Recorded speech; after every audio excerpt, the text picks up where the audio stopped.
Italy is dealing with a crisis of its own today, with troubles inside their own borders as well as issues within the EU. It doesn't look like this will be over soon, and that's not good for Italy's markets. The arguments will put further downward pressure on stocks, and that contagion will spread further and further. What will happen to Italy? You came here for the truth, so let me unveil that for you. Today we're going to look at what's happening in Italy. I've got a few things to show you. I'm going to bring you a quick video. Let's begin by taking a look at this. He did an interview, and that is the former president of the Eurogroup, and he had a few things to say, and there's an article written about that, and I have a few quotes here, so I'm going to move over to that.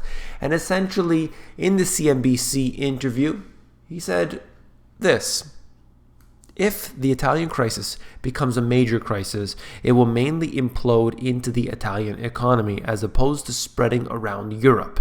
Because of the way that the Italian economy and the Italian banks are financed, it's going to be an implosion rather than an explosion. So he's talking about the way that the banks have been set up, and he's suggesting that there will not be contagion. And I have to highly disagree. All right?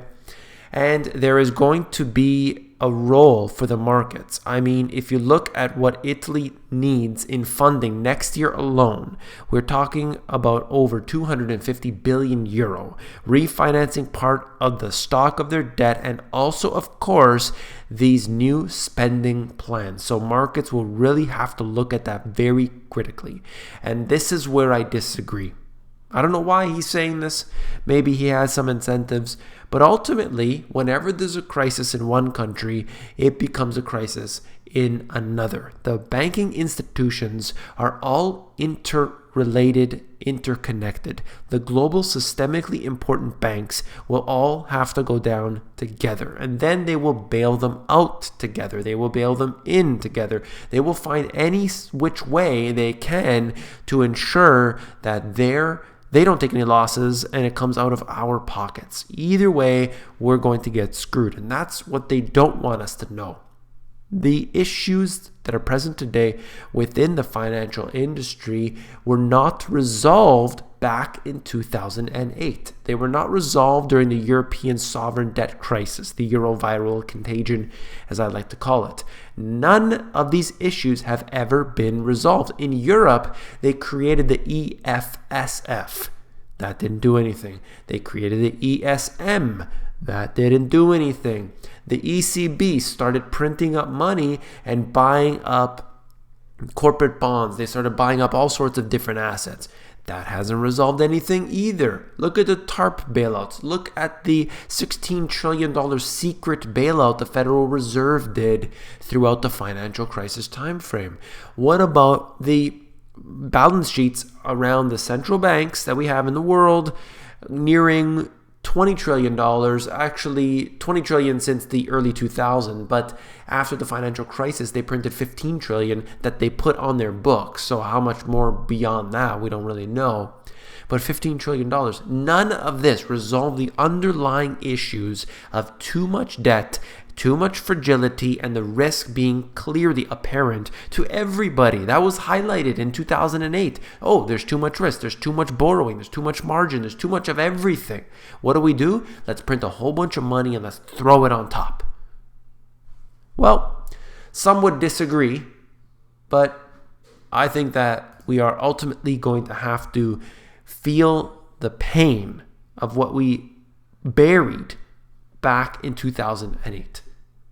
Now, this is a report from the Biz. It talks about many issues, in fact, but one of those being Italy, sovereign and bank tensions in the euro area.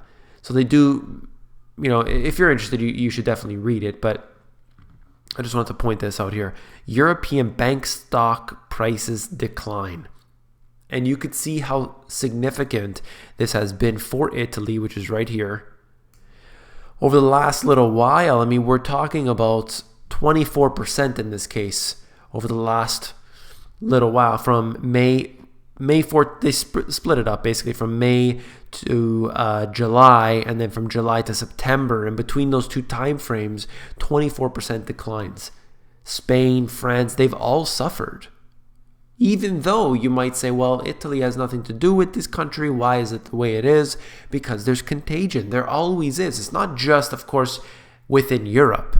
But that is something that we're going to focus on today. You have to understand these countries own each other's debt. These banks own each other, and it's a very bad policy, but they do so in order to diversify, and I understand why, but in this case here, it's going to be a very big problem for them. A lot of these countries that have bought into Italy's different banks, different parts of their debt and things, they're going to have to pay the price eventually. So this is what worries me. It's the banks. I mean, they had to bail out the banks just recently, and that was only the beginning. These are massive, massive institutions. The ECB has been bailing them out for years through the CSPP program. You can look that up if you've never seen it before. I've covered it here on the channel many times. You type in ECB, European Central Bank, CSPP, and that tells you what they've been buying. They admit it. They're not denying it. They're saying, we're helping you. We're making sure that everything is just fine. It's just like what they're doing in Japan. Japan has the same strategy, essentially. Don't worry, markets. We're going to buy everything if necessary. We will buy every single asset that this country has. They'll buy every stock. They'll buy every bond. They'll buy every ETF. They'll buy everything as long as it means that they save face. And that, my friends, is a whole bunch of garbage. That's what the system is running on. That's all for this video. If you found it informative, please give me a thumbs up. When you give me a thumbs up, it helps to support the channel. So just click that button and you're helping me out there. And if you want the financial education you were not taught in school, well then these two books have it all. You can check through the books, flip through them at Amazon. There's a link in the description. If you're more interested in the audiobook version, you can get that at themoneygps.com.